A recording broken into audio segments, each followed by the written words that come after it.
Okay. Take 3. Yes, take 3. Well, hi everyone. This webinar is being brought to you by our Smarter Lunchrooms Movement of California Collaborative, and we really appreciate the support of all of our agencies. And just a few guidelines before we get started. The call is going to be muted during the presentation, but you can type in your responses in the chat box when prompted, and we're really requesting that you do that because we use that information to plan our future webinars. And we will have an evaluation after the discussion and closing. So for today's webinar, we're going to start off with a welcome and overview, and that's what I'm doing now. This is Heather Reed from the California Department of Education, and I'll be giving you an update on what's been going on in California. And then we'll hear from Kate Hoy, who will share with us the national perspective from the Ben Center of Cornell University. And also she'll be giving us a mini in-service on the Self-Assessment Scorecard, her tips and techniques from the field. And then Shannon Young from the Dairy Council of California and Michelle Burns from UC CalFresh will be showcasing some of the new resources, including the much-awaited Quick Start Guide and also the websites that have a lot of resources for you. And then we will have a showcase that Leslie Pring will be offering to us, showcasing Lodi. And then we'll have a closing and an evaluation. So let's get started. Here's our objectives. We mostly want you to know about the upcoming events and also to be comfortable with the Self-Assessment Scorecard, which is a key tool for your work in the field with food service directors. And then we're going to begin with our first opportunity for you to type into the chat box. And as I mentioned, if you could complete the sentence, my greatest needs as a TAP are, we can use that information to plan our next webinar and any other training event. So you can do that, and we'll be looking at those at the end of the webinar. So what's new for the Smarter Lunchrooms Movement of California? First of all, here's our training summary from since 2013, and it's just been amazing. We have trained approximately 500 people through the sponsored workshops of the collaborative, but because of your work as TAPs, we have been able to reach so many more people. The number of individual interactions is 2,409. We've reached 171 school districts, and we've had 38 training sessions. And it's really not only a movement of Smarter Lunchroom, but it's a movement of the TAPs as well because of your efforts. And here's our reach map. This just shows the school districts that we were able to reach out to in the workshops that the collaborative conducted over the past year. And we really hope that you will send us information about the trainings that you have done, because we're planning to update this map to not only show the workshops, but also the reach of the TAPs. And these stars show where the locations of our workshops in 2015 will be. So I just want to go over a few things that have happened recently and then share with you some upcoming training events. At the California School Nutrition Association conference, it was almost a week of Smarter Lunchrooms because we started off with some school sites that were interspersed throughout the week at Elk Grove, Lodi, and Natomas that Kate Hoy led, and these were very informative, and a number of people attended them, and I know that the school districts appreciated having someone come out and do a self-assessment scorecard with them and point out things that they could change in a dialogue situation. We also had a State Day session that Kate Hoy presented at. She did a really highly rated creative naming at the end of the day that people said they were so glad because it had been a really good day but kind of a long day, and then Kate, of course, energized everyone. And then that evening, we had a reception to celebrate Smarter Lunchroom efforts in California, and I'm going to show you some pictures in just a moment. But we had 85 people come, and the State Superintendent of Public Instruction, Tom Torlakson, was there for the entire event, which was really nice. And then Kate Hoy conducted a standing room only, two-part Smarter Lunchroom movement session during the conference itself. So it was just an incredible opportunity for us to not only showcase Smarter Lunchroom, but also to educate and inform people about what's been going on. And here we are, some of the members of the collaborative at the reception. And then there were a number of posters around the room showcasing the work that you as TAPs have done with your school districts. And here's the State Superintendent of Public Instruction, Tom Torlakson, kind of bookended by our TAPs. And then we had a presentation from Marysville showing what they've done. And then there's Tom again at one of the poster sessions, and again with Agnes Lawley, who also did opening remarks. She's the president of California School Nutrition Association. And then to his left is Sandeep Kerr, who is the Director of Nutrition Services Division of California Department of Ed, and she was moderating the session. We also had opening remarks from Peggy Agron from Kaiser, who was one of our sponsors, and of course Kate Hoy. Now below you see some more of our TAPs hanging out. And it was just an incredible reception. We had healthy appetizers, of course, and then very informative poster sessions. So what's coming up? Phase 2, the Smarter Lunchroom Movement of California trainings. We have 5 workshop locations. You see our registration link here. It's also available on some of the websites you'll be hearing about. And I hope that you will encourage all the food service directors that you're working with to sign up and come to this 2-part series that Kate Hoy will be presenting. We will also be featured at, well, not featured, but we will be at the 2015 Childhood Obesity Conference, which will be in San Diego this year in June. And we have a pre-conference session where we're going to be calling together a number of states, Ohio, Florida, California, and looking at how the state level movement is working. And then Kate is conducting a session, a whole new look at school lunch, Perceptions Matter, during the conference itself. So if you're going to the conference, please join us at these sessions, and also if you haven't signed up to register for the conference, we encourage you to do that. So at this point, I'm going to turn the microphone over to Kate Hoy, who is the manager from the Ben Center, and she is going to be sharing some information on the scorecard as well as her national perspective of what's going on with Smarter Lunchroom. Kate, are you ready?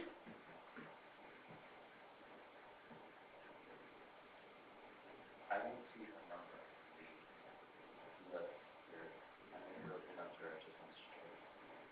Okay.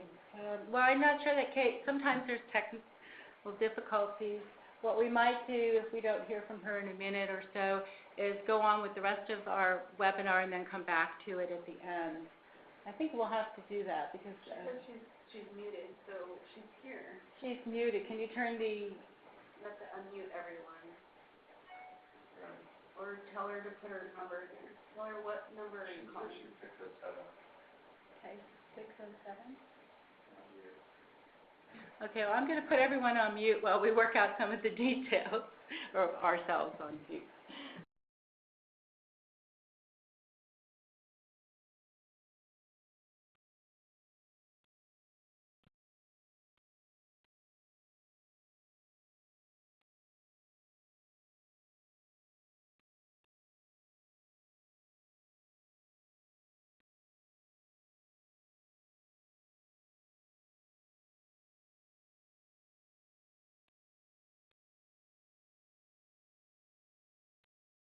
Okay, while we're adjusting and getting Kate on board, we're going to move ahead with the webinar and then come back to her.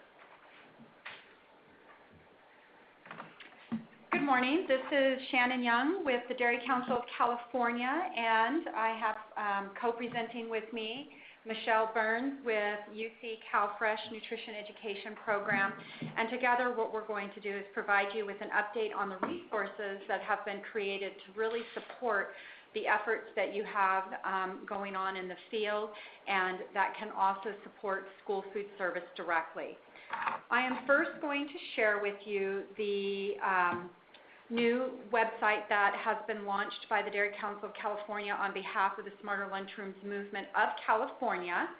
And the website has been designed with you as well as our school food service partners in mind, thinking about their direct needs for how to access the information around smarter lunchrooms that's coming out from Cornell, and as well as how to access the information that we collectively here in California have provided. So looking at this to start with, I'm sure you see it starts with our logo, and when I say our logo, I mean all of our logo, the Smarter Lunchrooms Movement of California. And the partners listed on the right indicate, have links to all of the websites for each of our partners.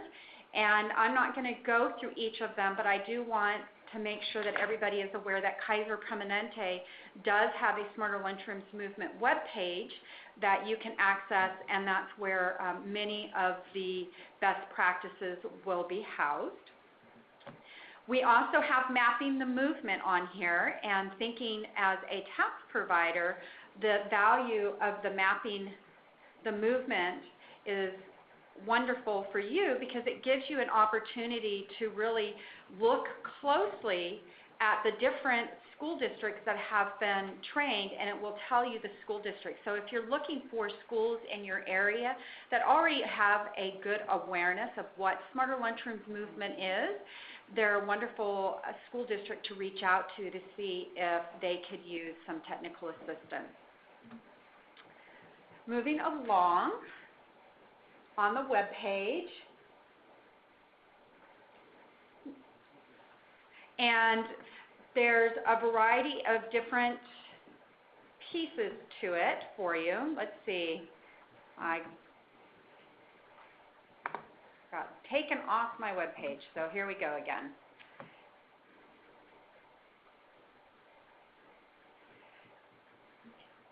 We also created a guide, Join the Smarter Lunchrooms Movements, with these 6 steps to keep it simple, with the first step always being to assess the cafeteria. This will take you directly to the Smarter Lunchrooms webpage at Cornell University to access the scorecard.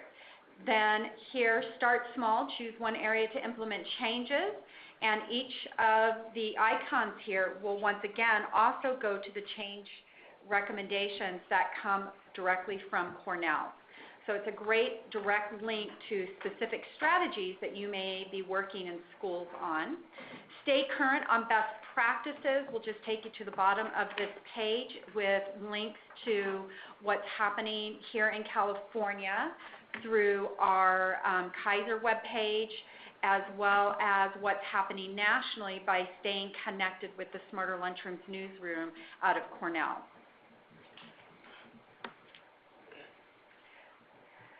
Training, learn more about Smarter Lunchrooms.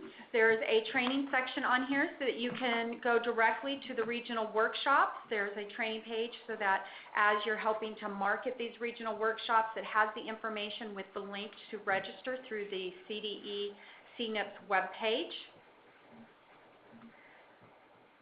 There's also the online that will link you directly to the 2 hours continuing education webinar that Kate has created at Cornell, so that either yourself, your staff, or even your school food service who are interested, it's easy for them to access it. And then also going to the community of practice, that is the partnership between Cornell and the cooperative extension at the national level that supports the community of practice for school nutrition. And that is, this will link you to all the archived webinars that they have created, including the most recent one, which was on the U.S. Healthier School Challenge. The next step in our 6-step process is bring in the professionals. We do have an opportunity for, I'm not going to go all the way through it, but it does link them into an email so that individuals throughout California and schools can request technical advising, which goes to our California Smarter Lunchrooms email account, which Corey will then keep track of so that we can make references out to the University Cooperative Extension and Dairy Council staff who will be working in that region. And then the last is just to go to the Smarter Lunchrooms webpage itself. A couple other resources for you. There are Smarter Lunchroom resources. We do have all of the creative naming resources here on the page for you to access, and let's see, I think this is it right here. So these are the ones created by Cornell. And then there's for high school students and then lower elementary. And then there's the article that Kate had posted in the American Nutrition and Dietetics Association and article that talks about behavioral economics. And then also moving on to positive communications for students and staff. And then resources. I did want to point out that as a TAP person, if you're all looking for how can you access the UC Cooperative Extension box that houses all of the TAP resources, if you just click here, it will take you to all of the resources that Michelle is going to share the Quick Start Guide with you, but it has the Quick Start Guide, the photo checklist, and other things that are of value to you as an individual providing technical advising. And last but not least, we also have, well, there's two more things. We do have the Subscribe to the Smarter Lunchrooms Movement of California mailing list, and that's to receive the monthly nudge. So if you have school food service that you're working with, please do encourage them to subscribe. And then we are this week working to get the monthly nudge listed here on the webpage as well, so that that's easy to access after it has gone out and is archived. So this is the web page. It's designed for you to be able to access easily information on Smarter Lunchrooms Movement. It will continue to be built. If you have suggestions or requests, please feel free to email that to the California Smarter Lunchrooms Movement web email, which would go to Corey, and then we could hope to get that information available to you either through the website or directly on the box. And that's the package around the web page. In regards to archived webinars of our professional learning community webinars like the one today, those are being archived and housed on the UC Cooperative Extension web page that is in development. It is live, however, it's not been fully designed out, and so you do have the ability to access their web page as well. So I want to thank you for spending the time with me today and hearing about the resources that is available to you through the web page. And with that, I'm going to turn it over and let Michelle share some of the specific resources that we have available too.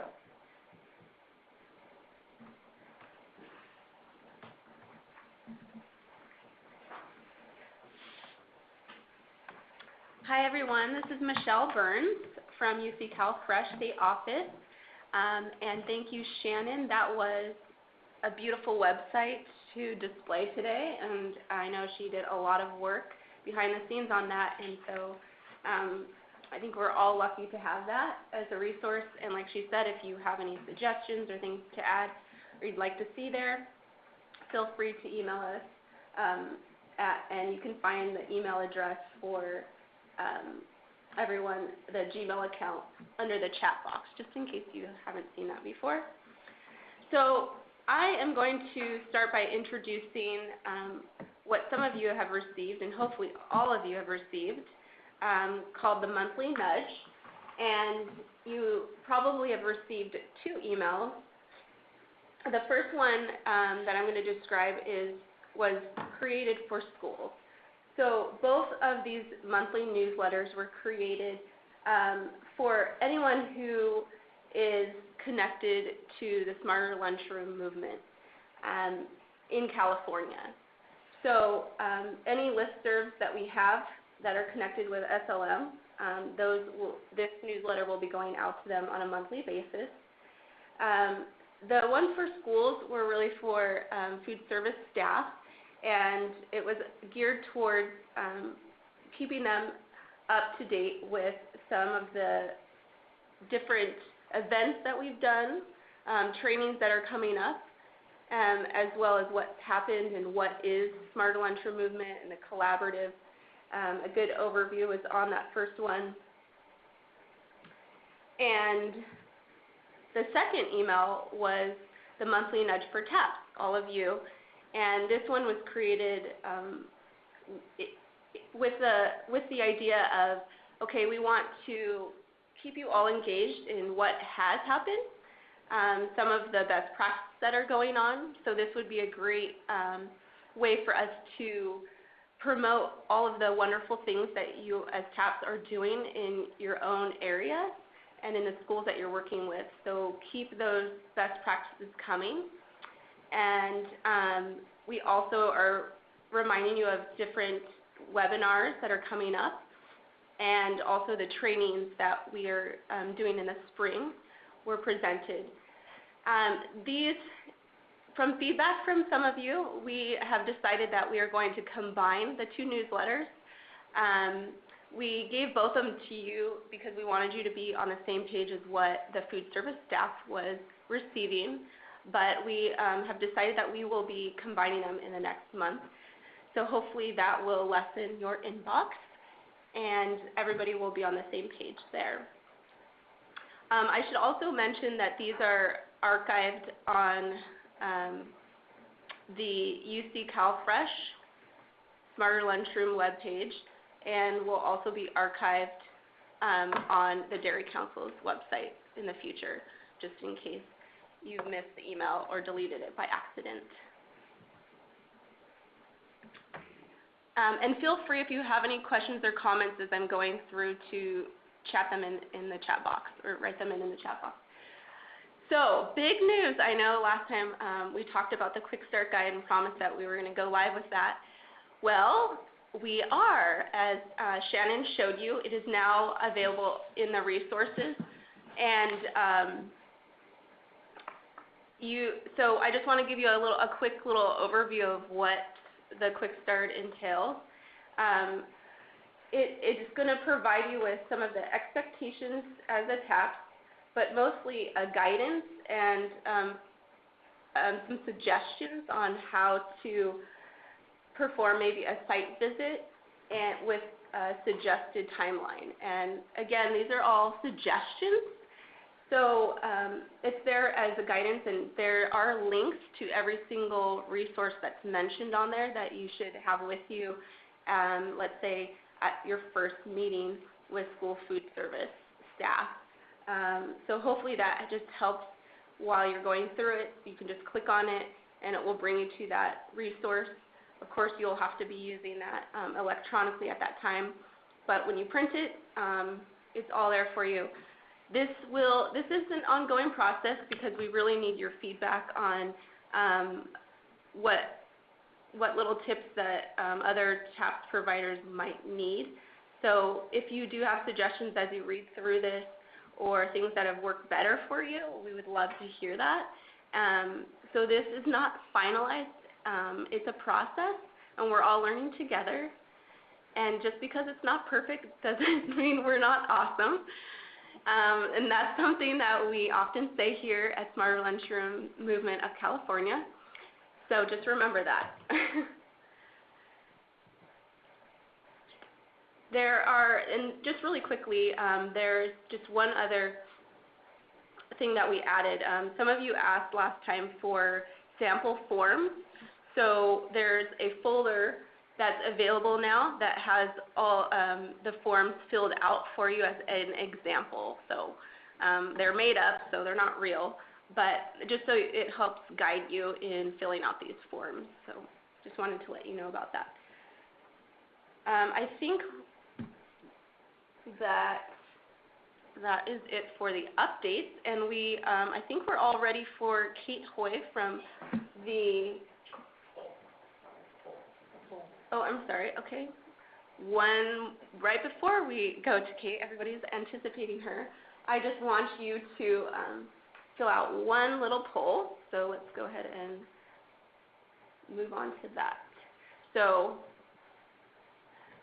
we would like you to answer, how many schools have you partnered with to provide smarter lunchroom movement, technical advising. So this could also, so how many have you partnered with could even just mean that you have a date set with a food service director staff member at a school and you have that commitment from them. So it doesn't have to mean that you have actually done anything in the school, but you have built that partnership and connection with them and have an agreement that you're going to go forward with some intervention in the future.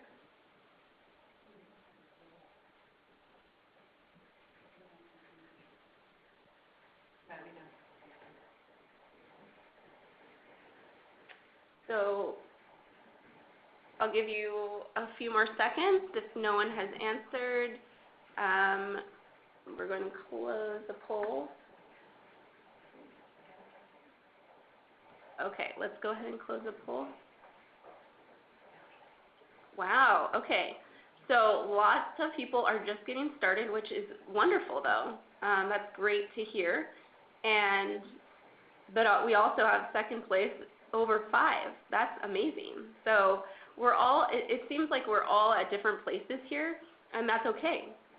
People have been trained at different various times, so that's just wanted us to get an idea of where we're all at and kind of where your comments are coming from. Some of you have been in the field for a while, and some of you are just getting started. So this helps us to kind of gear our webinars and feedback for you. Okay. Are we ready for the one and only Kate Hoy from Cornell's Ben Center? I think we are. All right, can you guys hear me? Yes. Yes. Awesome. Okay, great. So per the usual, I always have technical difficulties. Thanks so much for inviting me to come back and talk to you about the Self-Assessment Scorecard. I kind of feel like, we have a pretty good idea of how to use this, but what I'm going to do is go through a presentation that I gave for the webinars that are recorded on our website as well. And so this information is going to talk to you just briefly about how to use the scorecard, what to do before, during, and after with this particular tool. And first, brief review of what's going on nationally. So several of you have probably seen this. I do have a couple updates to it to provide. First and foremost, we have now officially reached on a national level about 18,713 people directly. So this, 14,000 number has shot up exponentially in the past few months. We've had almost 50 Train the Trainer workshops. We have regular webinars every single month. So, 9 outreach webinars, and I'm counting the technical assistance webinars separately whenever I report up to the USDA. So, we've had 3 of those, and it's just going really, really well from an outreach perspective. When you look at that 64-plus technical assistance providers trained, that's pretty much all you guys.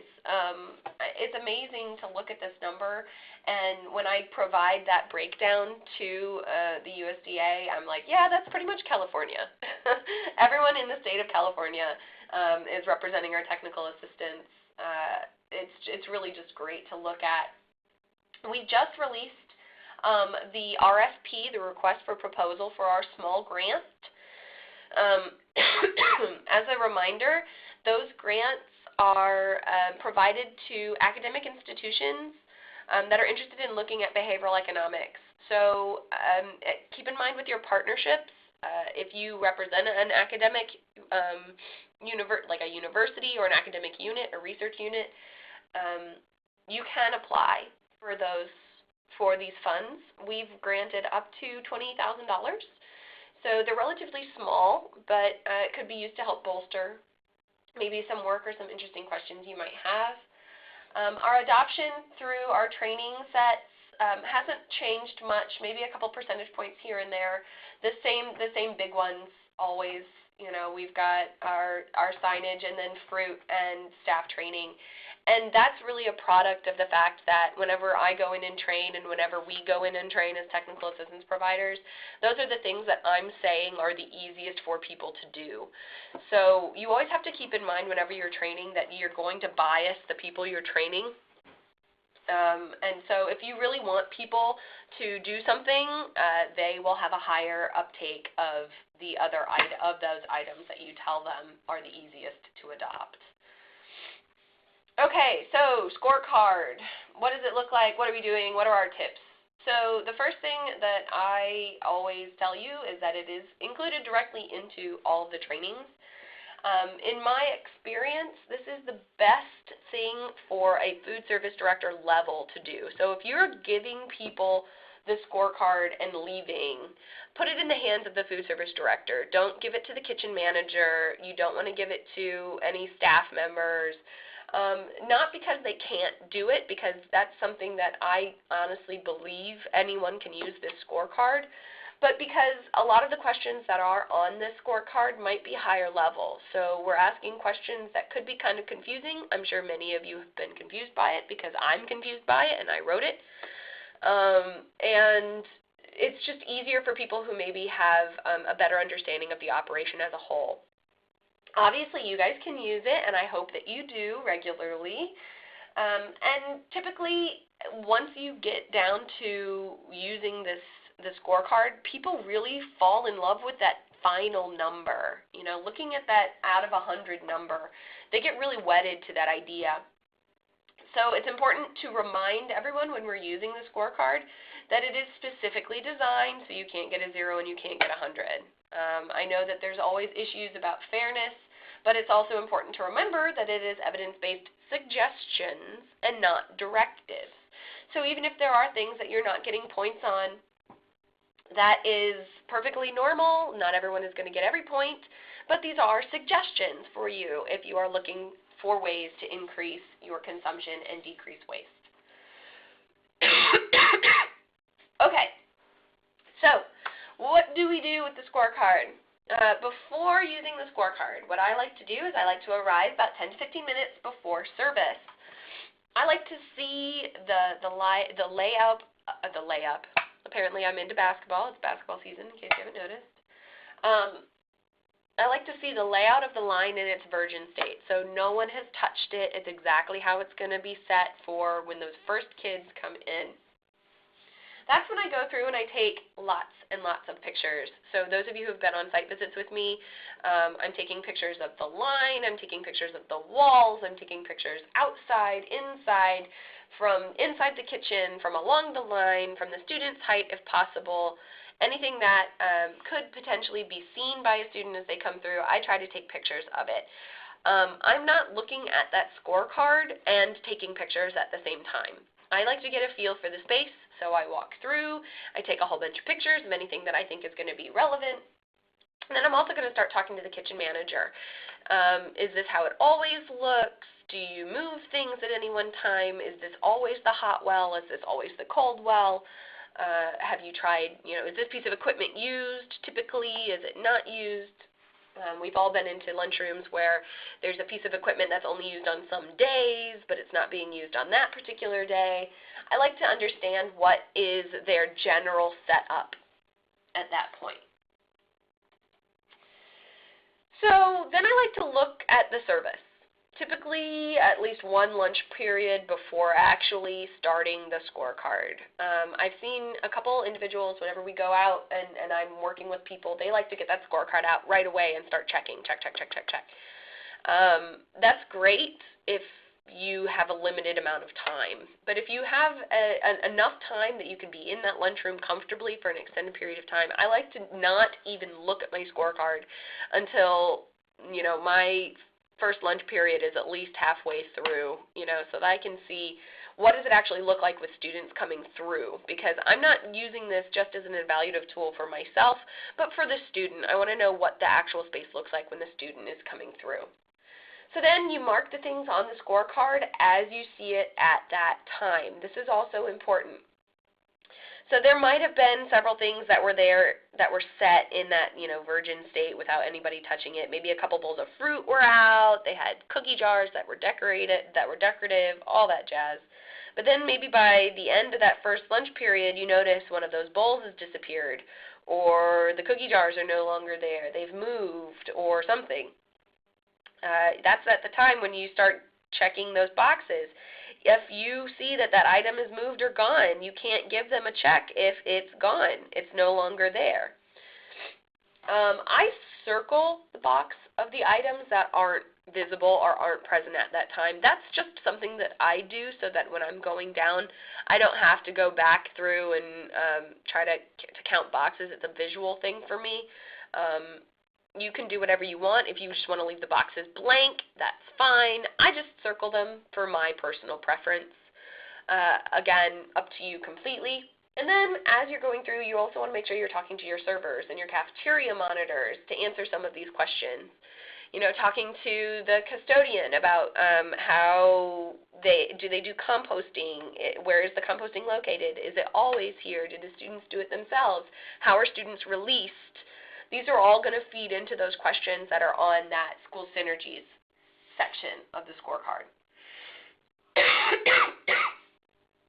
Okay, after service is done, then you're going to tally up those number of checks. So just count up the number of checks you see, and then looking at the bottom of the scorecard, you will find your scoring brackets. So the scoring brackets down at the bottom, 30 to 50, that's your school lunchroom's bronze. 51 to 70, that's your silver. 71 to 100, that's the gold for the smarter lunchrooms themselves. And the national average, like I said, is often between that 30 to 50 points. So you don't want to really get hung up on the score itself because this tool is about incremental change. So that's where you start debriefing with the staff. I always start with what they're doing well. So just on a quick review, looking down at that scorecard, what area has the most checks? That's the area that I'm going to be like, wow, you guys really did really great on fruit, for example, or you're really knocking it out of the park on your vegetables. Areas that you might want to work on, maybe some milk. We could probably rearrange our milk a little bit more, or we could maybe make a couple suggestions about how we align the food on our line to help increase consumption. Anything that stands out as things that they're doing really well could also be brought up to them that maybe aren't on the scorecard. For example, temperatures of milk. Wow, I was looking at that temperature gauge and it looks like that milk is really cold, and we all know that cold milk is milk that kids will drink. That's really great that you're keeping it really cold. And then you start working on areas of opportunity. And I always start with the low-hanging fruit, so the things that I know work the best and the cheapest. And those are putting up signs, putting names out, putting fruit in bowls, prompting kids. Those are all the things that are easy, low investments, or low investments of time and money with the highest return. Then I move on to the items that maybe are more difficult to invest. So let's say a school district has lots and lots of check marks and they don't have a salad bar. They just don't. It could be something to say, well, you might want to invest in a salad bar if your district is amenable to the idea, and I have resources on how you could get a salad bar into your school. For example, there are funds available through, salad to kids. These are some opportunities for you to get some salad bars in your schools if you're interested. All right? All right, so I went through and I tallied up the national averages, and I just want to give you a brief review of what those look like. You'll notice that the elementary schools, the overall score is about a 43. So middle of the road, right between that 30 and the 50, and that smarter lunchroom's bronze areas that they tend to be pretty high are in those school synergy section. That's because this is in that, that age range where kids have a lot of opportunities for those extra stuff. The monitors tend to have a really good rapport with the students. They tend to do really well on having events for elementary school kids like Fuel Up or Harvest of the Month, doing really fun extracurricular activities. Areas that they struggle tend to be the full reimbursable meal, like those combo meal sales and the grab-and-go meals, because this is, elementary schools have the highest participation rates. So they really aren't focusing on grab-and-go meals. Also because regulations don't really allow kids to leave the lunchroom, so what's the point in having a grab-and-go meal for an elementary school kid if they can't leave the lunchroom? Other areas that they do really well in, milk. The elementary school kids tend to be pretty good milk drinkers, whether it be flavored or white milk. So that's, if you're looking at these averages, this is not surprising. At our middle school, overall 45.6, and that's actually going to be your highest overall average, which you wouldn't expect thinking about how our schools are broken down over time. But middle schools actually get a lot of attention, a lot more attention than most of our other schools, because they tend to be the problem children of the group. And this area, you're going to find that the reimbursable meals go up, the entree offerings go up, and the vegetables and fruits. There's a lot of emphasis on vegetables and fruits with these kids. So middle school area, that's where we're really concerned about that consumption, that waste measurement. Areas that I think they probably could improve upon are the milk and the school synergy section. So I do see a question about what was maybe missed. What do the numbers mean? 6.4 out of. That is out of the total checks in that particular area. So in your vegetable section, there are 15 checks. So they got a 6.4 out of that particular area. All right, so there's out of that total number in those fruits and vegetables section. All right. So that's the total number of checks per area. So this 45.6, that's 45.6 out of 100. All right, on our high school. So our high schools, not surprising here, have the lowest overall at a 41.6 out of 100. Areas where they seem to be the best are at their fruit offerings. So, doing really well on giving kids opportunities for fruits, again, tends to be because it's the easiest thing to do. So when you're looking at your averages, this is also what's available and compiled into the app, even though I know you guys aren't really focusing on using the app. These averages are what we are looking at for the various schools across the board. All right, frequently asked questions. People are asking, can I only use one portion of the scorecard?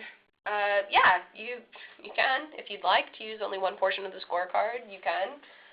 We do recommend using the entire scorecard for obvious reasons, and that's because that is what the USDA and the nation are using as a tool. So if you're going to use only one portion of the scorecard, just be aware that your results are not going to be representative or comparable or generalizable. And that's totally okay. But if you are reporting, for example, back up to the state or putting it into any of the evaluation measures, your numbers are going to be slightly different. What if you don't have a salad bar, et cetera? I addressed this earlier. That's okay. It's totally normal for schools to not have all the things that are on this checklist. Again, keep in mind these are just suggestions that are evidence-based. So we've compiled research from across the board in schools to come up with these suggestions, and it's something that you can consider moving forward.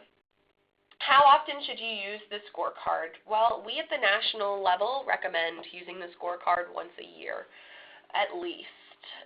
So that you can set goals, help kind of direct the ship, if you will. You can use it more often, but you might not see as much change over time. Some of these changes might take a little bit of investment, so just keep that in mind. Where can you find a copy of the scorecard? smarterlunchrooms.org is where you're going to find the copy of the paper scorecard. We also have several applications available for you if you're interested. And then what do you do with the results once you have them? Once you have the results, there are several evaluative measures that you can use. For example, on the technical assistance websites that are available, the tools to enter in those scores so that the state can see what's going on in the schools that you're working in. That's definitely something you should do with that score. We've talked about giving the reports back to the individual schools so that they know what areas they can focus on. But you can also send them up to me if you feel like a school has done just exponentially, like really awesome work and you want to highlight them. Obviously, the state wants to know, and usually I'm in touch with the leadership team on success stories, but you can, of course, share those stories with me directly. If you're going to share those things with me directly, I would greatly appreciate you sending pictures and maybe a couple lines written out so that I know what's happening and if I want to be able to contact that school to make sure I can put it up on the website. Other things that I've been asked regularly, what is a combo meal? Okay, so obviously there's a list of important words on every scorecard, things you should know in terms of definitions. But there are questions that I get regularly. What is a combo meal is one of them. So a combo meal is a combination, obviously you can't use the word in the definition, but is a group of items from the reimbursable meal that the kitchen or the food service director has identified that they should be sold together.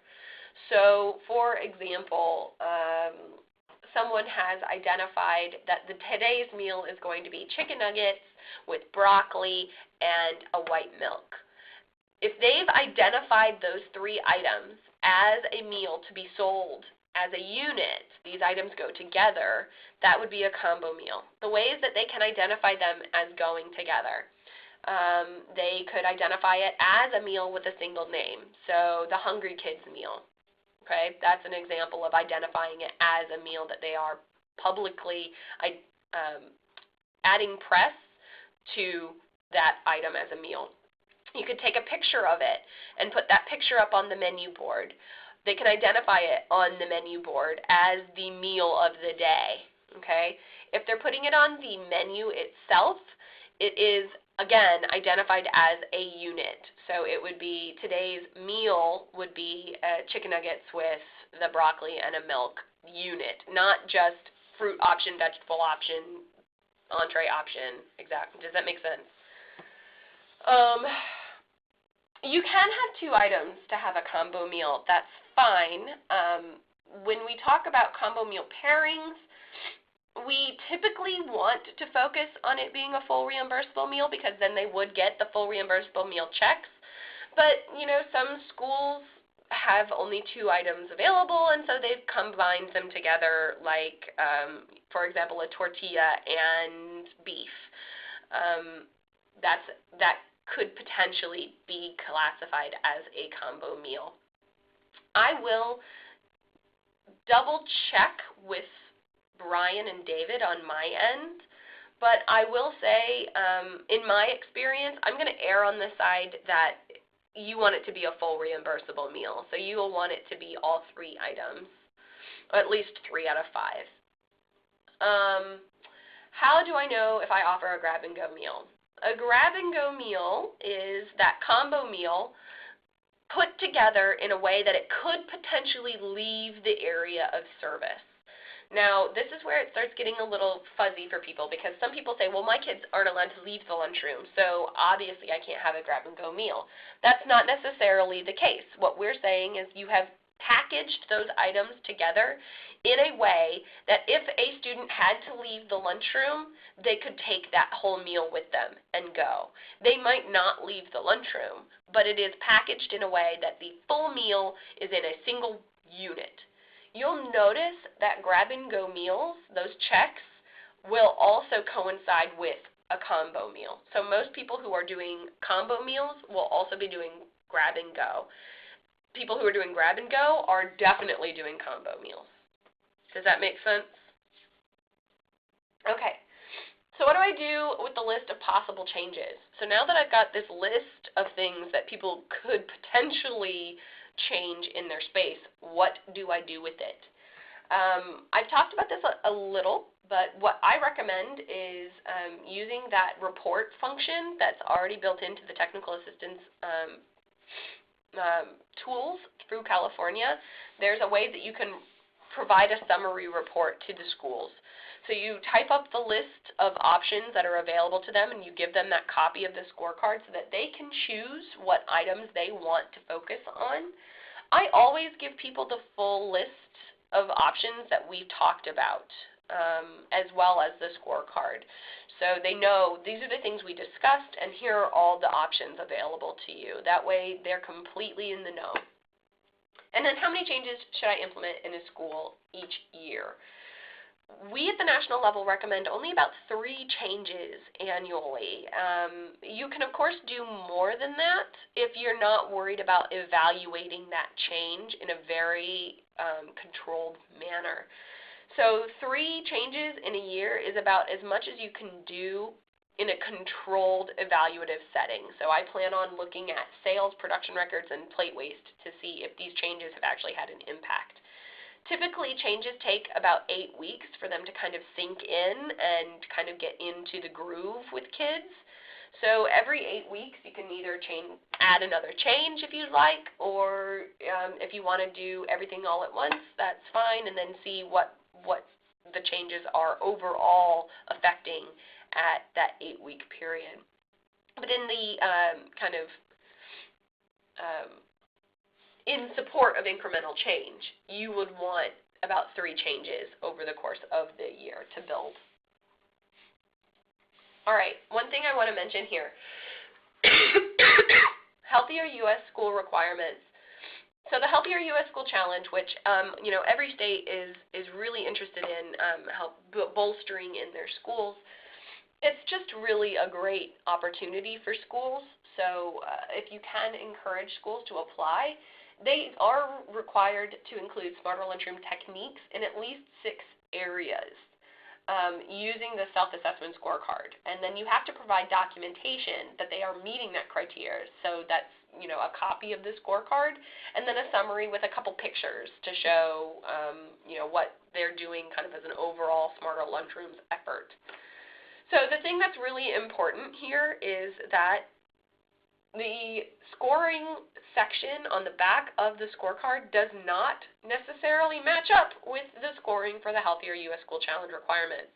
I have heard much feedback about this, and unfortunately, it's not going to be changing.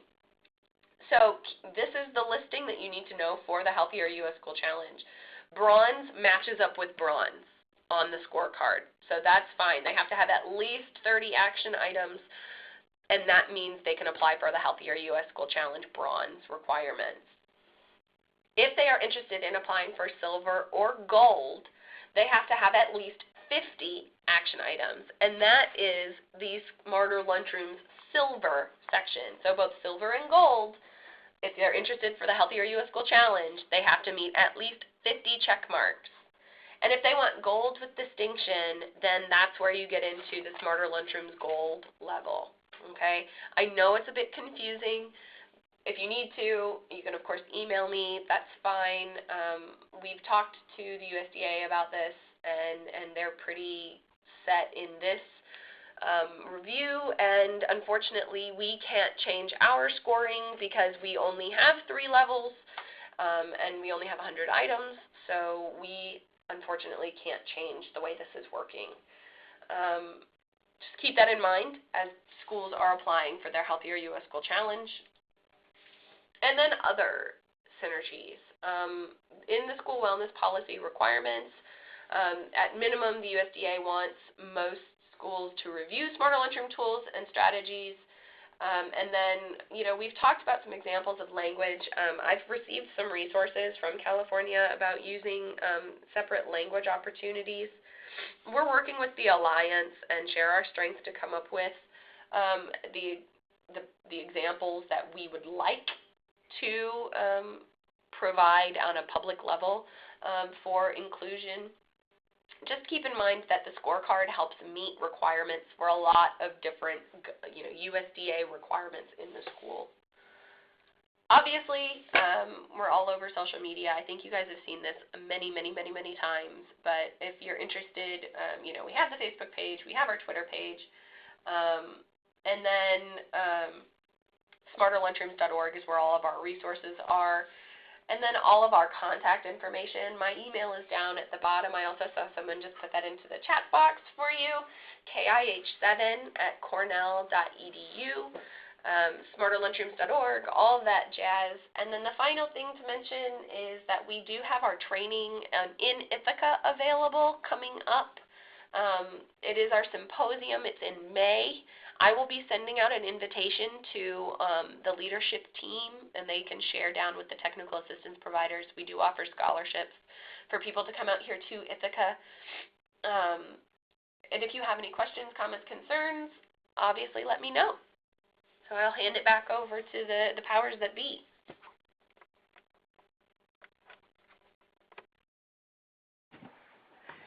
Thank you very much, Kate. That was extremely informative and always helpful to provide us with your perspective around the tips and tricks on how to effectively use the scorecard.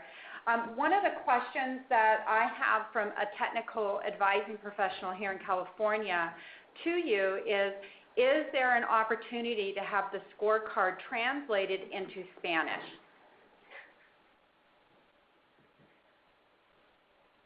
Will you have Kate respond?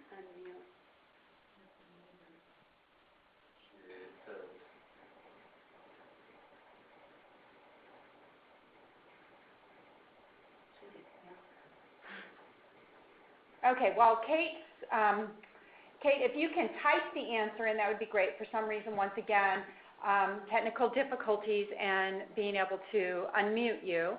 And at this time, I would like to introduce Leslie Pring, a community nutrition advisor with the Dairy Council of California, who has been providing technical advising in the Sacramento region. And she's going to share with you a school district, Lodi Unified School District, that her and her partners together collaboratively are providing technical advising and some tricks around what they've learned with the scorecard. So thank you very much for joining us, Leslie, and I will go ahead and let you share. Thank you, Shannon. Well, good morning, everyone. Thank you for allowing me this time to kind of showcase our work with Lodi Unified. So this started in the fall with sitting on a collaborative that was with partners of UC Corporate Extension of San Joaquin County and San Joaquin County Public Health Services. All three of our agencies were charged with having involvement with the Smarter Lunchroom movement, but not really know how to collaborate or where to move forward with finding a district. Lodi Unified is in the Sacramento area, more kind of Central Valley. They've been very active in multiple programs with Harvest of the Month, Fresh Fruit and Vegetable Grant Programming, and Dairy Council Curriculum. Nancy Rosamelli is the Food Service Director there and is has really great ideas and very big ideas of what she wants to do for the district. So she had also been through the Smarter Lunchroom trainings and had expressed wanting resources for a lot of her schools. So together, Dairy Council, UC Corporate Extension, and San Joaquin County Public Health Services were able to meet with her in the month of November to discuss her ideas. And through that, Nancy said she wanted to focus on middle school and high schools that had low participation numbers with either breakfast or lunch. And based on all three agencies' funding sources, we kind of had to find different schools that fit those parameters. So to give you an idea, Lodi has an enrollment of about 28,000 students with a free and reduced participation rate of 67% throughout 49 K-12 sites. So we narrowed from 49 sites to 4 sites for Smarter Lunchroom. So UC Corporate Extension was going to be working with Park Lane Elementary School.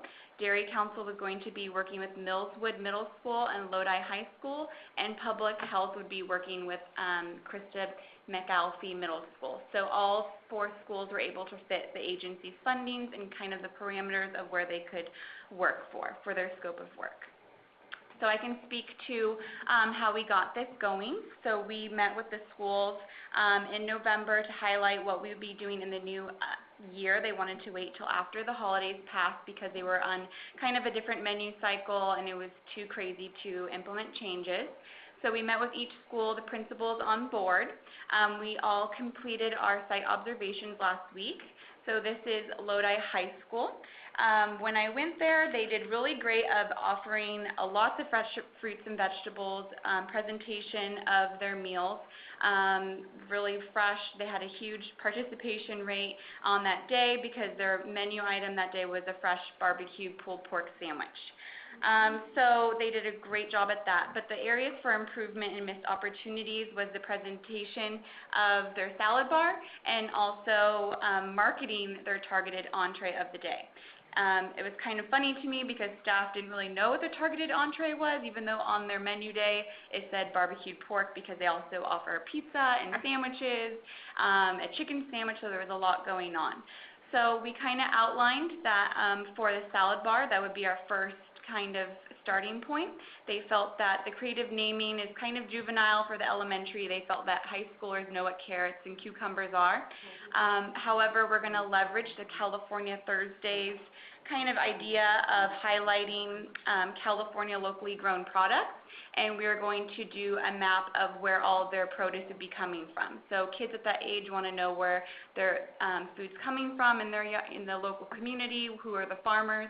So we're going to kind of stem on the California Thursdays, which they do every Thursday, to highlight their salad bar on the local produce through their area.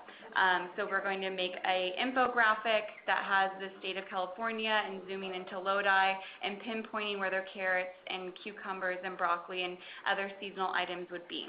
The next area for improvement would be highlighting their targeted entree. The picture in the middle is their menu board that they use, but they only use it to cut off a line, so kids can't go into a line anymore, so you can barely read it.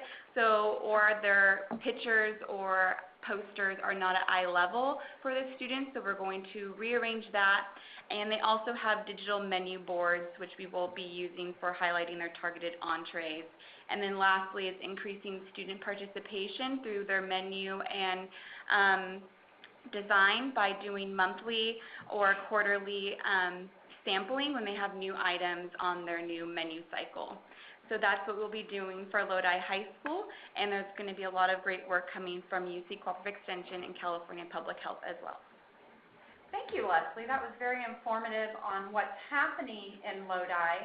And did you mention that they're also participating in California Thursdays and looking at how to market that into their signage program so that it's connecting with regionally specific things that are happening here in California? I was wondering, Kate, are you able to respond again? The conference has been muted.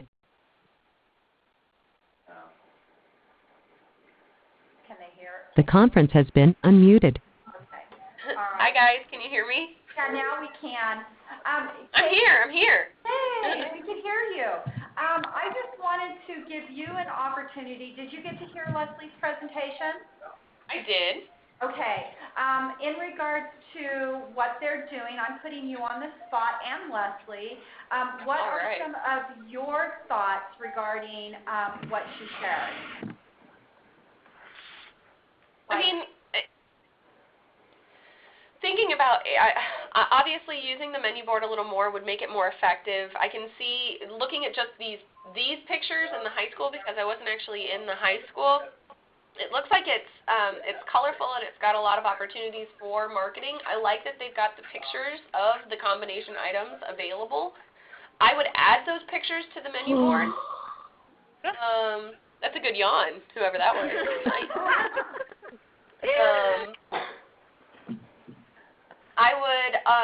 I definitely agree with her that the marketing opportunities on the top of that salad bar it's not being utilized to the best of its ability. Without knowing where that falls in the line, though, it looks like it's out actually in the dining space, in the cafeteria space.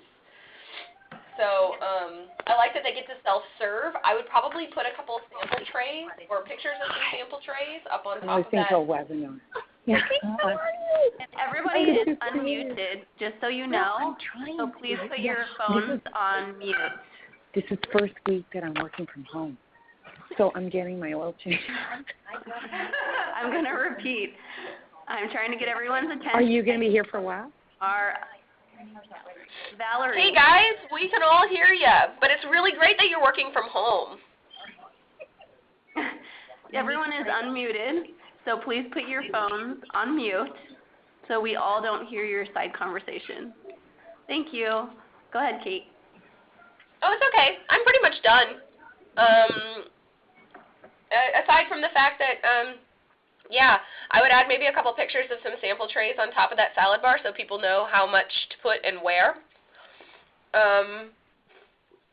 Yeah, I would need maybe a few more pictures, but I don't know. Do you agree with me, Leslie? Does that make sense? Yeah, so that salad bar is, the cafeteria is kind of 2 rooms, so they have 2 service lines. So the salad bar is more in the back, and it's a permanent kind of more industrial salad bar, so it can't move.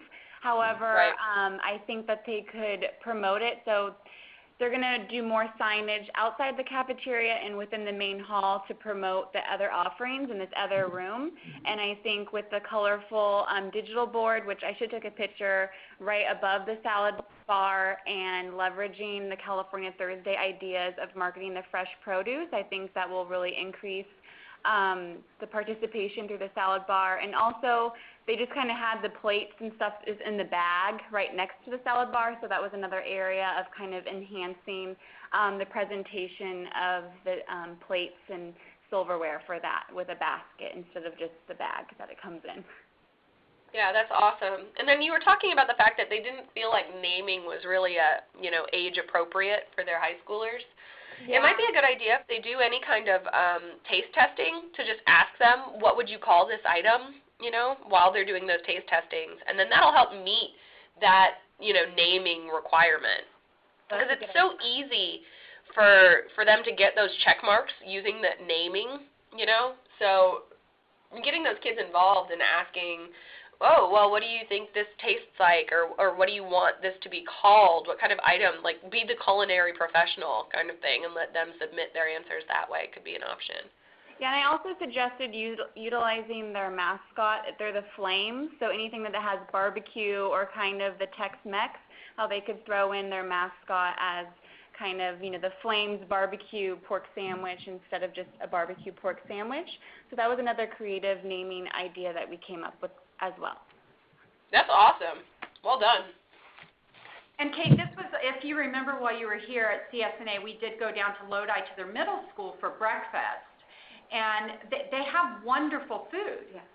The challenge that I think we even identified, as Leslie did at the high school, the middle school also had the same issue of its signage and engagement of the students that has been one of their challenges. So we really appreciated it when you came out back in November to do the site visit, because that is what helped spearhead and launch this partnership amongst us, the Dairy Council, with Department of Public Health down there and their UC Cooperative Extension. So thank you, Leslie. And then Kate, you had typed in your response to my question that was brought to our attention from a TAPS provider about translating the scorecard into Spanish. And you said absolutely. So thank you. I will get on that. If I get it done, I might send it over to you, and if you have maybe another individual who speaks Spanish, they can proof it, just to be sure that it makes sense, because I know, different dialects and different I think between us and Cooperative Extension, who has a lot of Spanish translators, that's very doable as a partnership to get done. Awesome. So thank you. Certainly.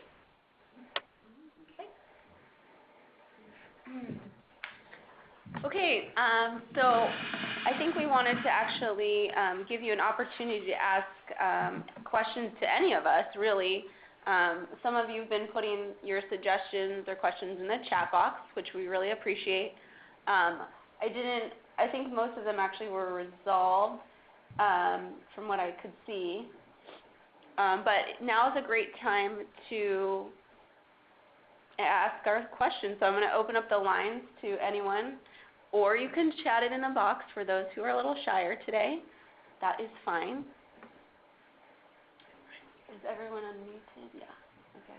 So remember, you are unmuted now, and you might be muted on your side, so you have to unmute yourself on your own phone if you would like to ask a question.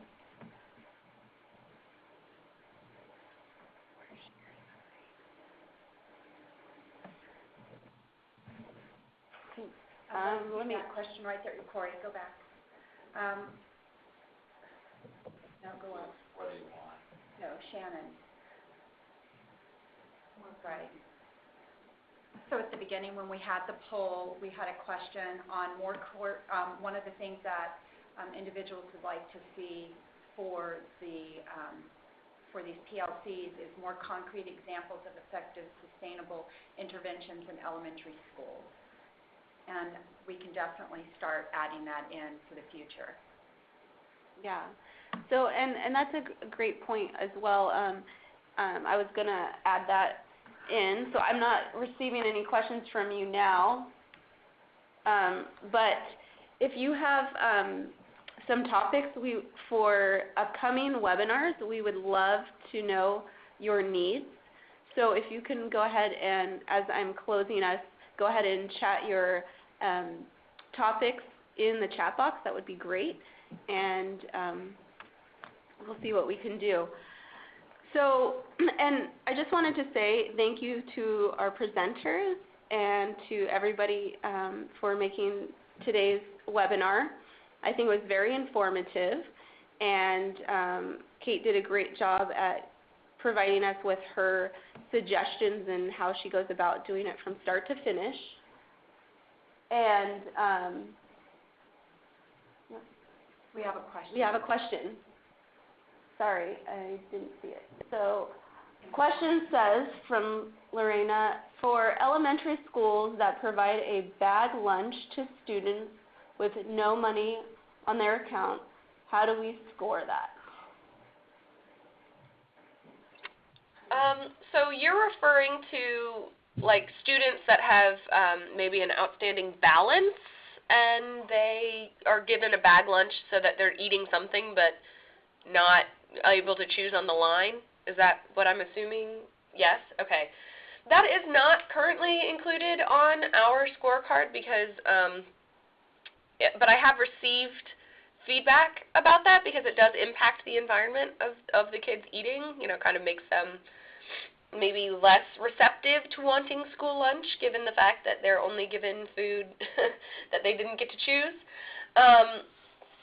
One thing that I will say about that is while it's not on the scorecard itself, it is something that you can bring up to the food service director when you're doing that debrief.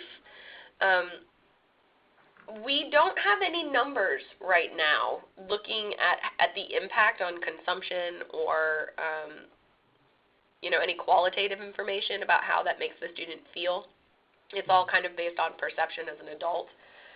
So that is an area that is kind of fuzzy right now. So right now, the only thing I can say is you can have a conversation with that food service director as long as they're amenable and comfortable talking with you about the opportunity for, you know, and the way I would probably do that would be, it's really great that you're offering these kids food given that their account is not currently up to date. At least they have something good to eat.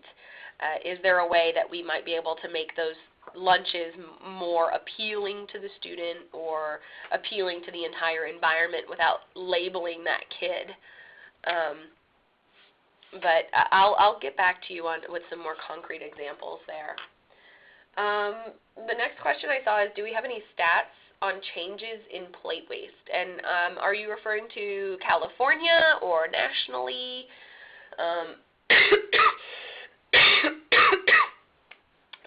Right now, I'll just kind of brief you with what I have. From a California perspective, we do not have anything new on changes in plate waste. I do know that the leadership team has been working on summarizing some qualitative results that came out of the evaluation that we did this past year. And so that's getting put together. It's currently in draft form, so there's nothing really to report aside that it is positive. And then from the national perspective, we've found that the plate waste has gone down. So nationally, plate waste has started to decline again. We do know that on average, kids in any setting, are wasting about 30% of what is on their plate, regardless of whether that is a restaurant, a school, a grocery store, whatever. Wherever they're eating food at home, kids on average waste about 30% of what's on their plate. So knowing... Okay. Keep going. Sorry. That's okay. So knowing that, what we can do and what we're doing on our side is comparing plate waste in schools in different states to that number to see where they fall, and if they are, at or below that 30%, then that's great because the national average right now for kids is 30. And if it's above that, that's where we start talking about what can we do to help increase consumption rates. Okay, thanks, Kate. We did get some results from Chico that did a combination of Harvest of the Month and Smarter Lunchrooms and looked at plate waste, and I have a brief on that, and we'll send it out afterwards to people, or we could post it. Yeah, and it definitely positively impacted plate waste. There was an improvement in how much students were actually consuming versus throwing away. Yeah, we can post that under... I think it was with 500 students, so it was pretty good. In the next newsletter. Yeah. Okay. If you could share that with me, I would love to pass that up to the USDA. Absolutely. Please. Okay, well, for sake of time, if you have any more questions, please go ahead and put them in the chat box. But we always have our email, californiasmarterlunchroom@gmail.com, and you can always send them there as well, or to any of us. Just so you know, the next webinar is on April 16th, and if you have not received the monthly nudge, please email us so that we can make sure that you're on our listserv.